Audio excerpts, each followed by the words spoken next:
If you're like me, you've probably been thinking about where you're headed next year. The travel map for 2025 is looking a whole lot different than it used to. There's a quiet crisis brewing in some of America's most beloved destinations, hitting the folks who depend on your visit harder than you might imagine. This isn't about scaring you off. Far from it. It's for those who love to explore and care about the places they visit. We're talking about an unprecedented challenge for the tourism industry, leaving small business owners and entire communities wondering what the future holds. So stick with me. We're going to pull back the curtain and look at what's really happening on the ground. Let's get into it. Hawaii has always been a dream destination, but right now, that spirit is being tested.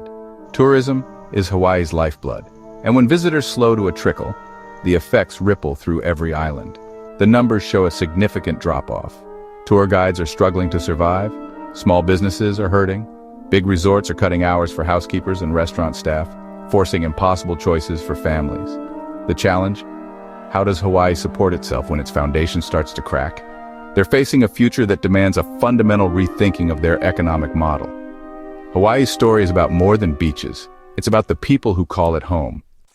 Now let's head east to Florida, famous for sunshine and theme parks. In 2025, the crowds are thinner, especially international visitors.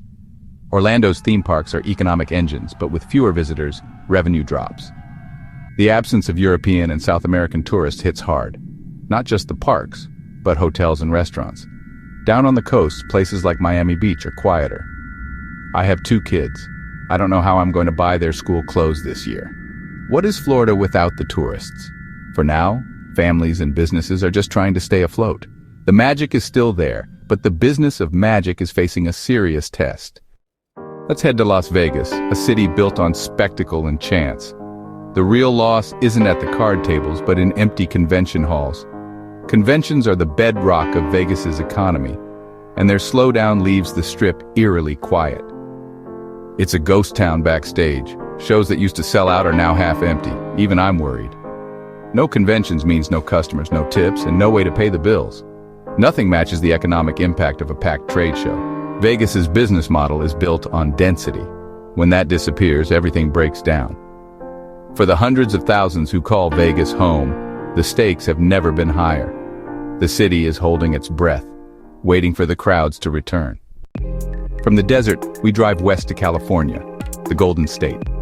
California's national parks, wine country, and big cities have always drawn crowds.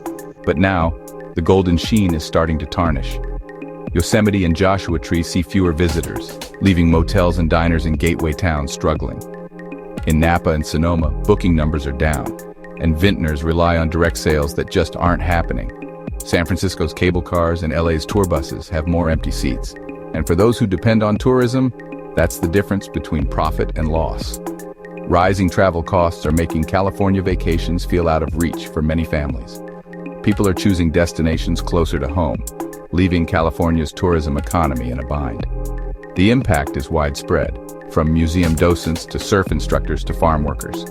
Tourism is a critical pillar, and when it cracks, tremors are felt statewide. The state's diversity and beauty remain, but the people who make it special are feeling the strain. California's challenge is to keep its dream alive for both visitors and locals. The stakes are higher than ever. Let's head to New York, the city that never sleeps.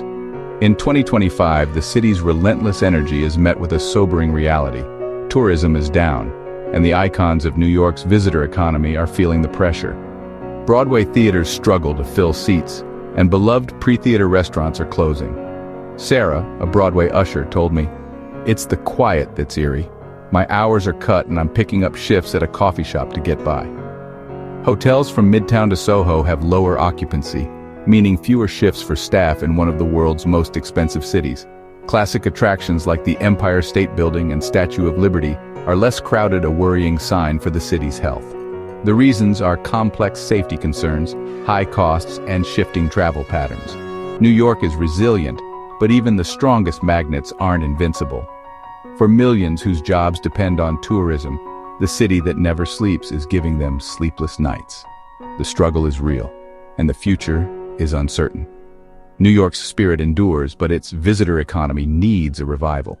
The city's story is still being written, and right now, it's a story of survival. From the concrete jungle to the wilds of Alaska, the last frontier. For small coastal communities, cruise ships are the main link to the outside world. In 2025, fewer cruise arrivals threaten the very fabric of towns like Skagway, Ketchikan, and Juneau. Tom, a bus tour operator, said, "This year I'm lucky if I have 2 buses on the road. I had to let 4 drivers go. It's the hardest thing I've ever done." The impact goes beyond tourism businesses, cruise revenue funds schools, roads, and hospitals. Less tourism means less public funding, making these communities less attractive and further hurting the economy. Native Alaskan artisans also lose vital income and opportunities to share their culture. Alaska's isolation and dependence on a single seasonal industry make it especially vulnerable. The people are tough, but this is a different kind of winter, an economic one. The tide of tourism that once lifted all boats is receding, leaving many stranded. Alaska's challenge is finding new ways to survive. The stakes couldn't be higher. Down south to New Orleans, a city with a soul unlike any other. The loss of festival-driven tourism is hitting New Orleans right where it lives. Mardi Gras, Jazz Fest, and other events power the city's economy, filling hotels and keeping musicians, artists, and service workers employed. A trumpet player told me, "The crowds just ain't the same. My tip jar feels a lot lighter these days." The whole ecosystem suffers. Float builders, food vendors, security staff, and cleanup crews all rely on festival crowds. A chef at a Creole restaurant said, "We've had to cut staff hours. We're a family here." The city's unique cultural traditions, social aid and pleasure clubs, Mardi Gras Indians, are at risk as members struggle financially. Concerns about crime, rising travel costs, and changing habits all play a role. New Orleans has survived hurricanes and floods, but this slow economic storm is different. The city thrives on crowds, and empty streets mean empty pockets. The spirit of New Orleans endures, but its people need support. The music plays on, but the city's heart is heavy. The Big Easy is fighting to keep its rhythm alive.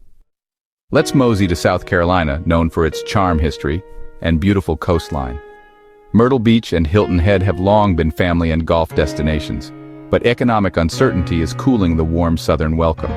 Business owners say the no vacancy signs aren't lighting up as often, and even a small dip in numbers can mean the difference between profit and loss.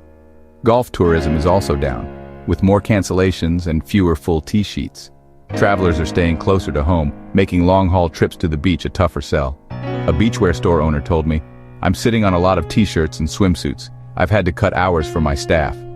Charleston's horse-drawn carriages and top restaurants are seeing fewer visitors, causing anxiety for hospitality workers. South Carolina's tourism brand is strong, but the landscape is changing fast. The state must remind people why the trip is worth it and support those who depend on tourism. The challenge is real, and the stakes are high.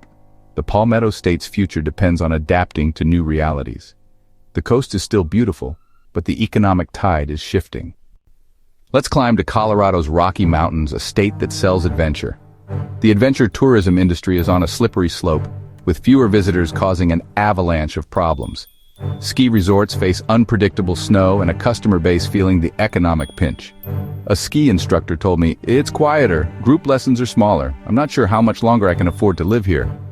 Summer tourism is also down. Rafting, jeep tours, and fly fishing guides all report fewer bookings. Small, passion-driven businesses are struggling to cover costs.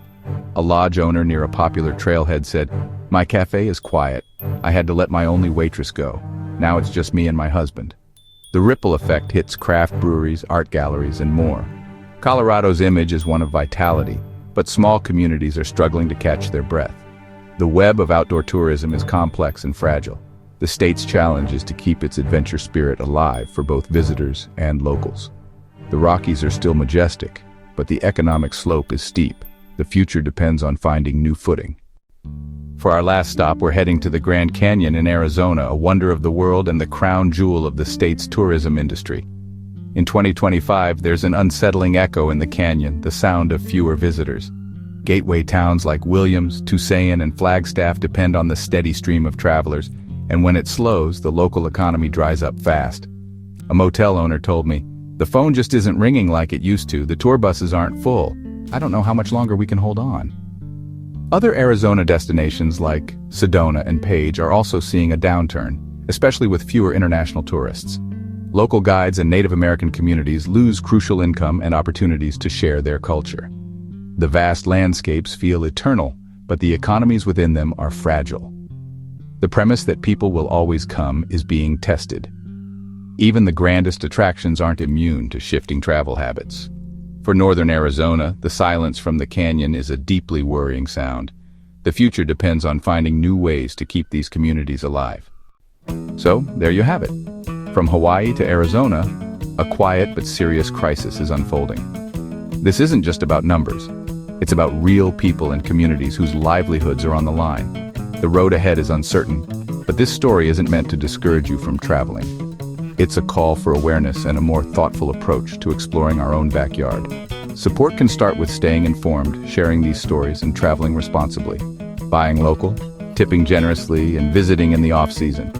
These states are resilient, but they need our support and business. How have your travel plans changed? Let's get a conversation going in the comments. Thanks for watching.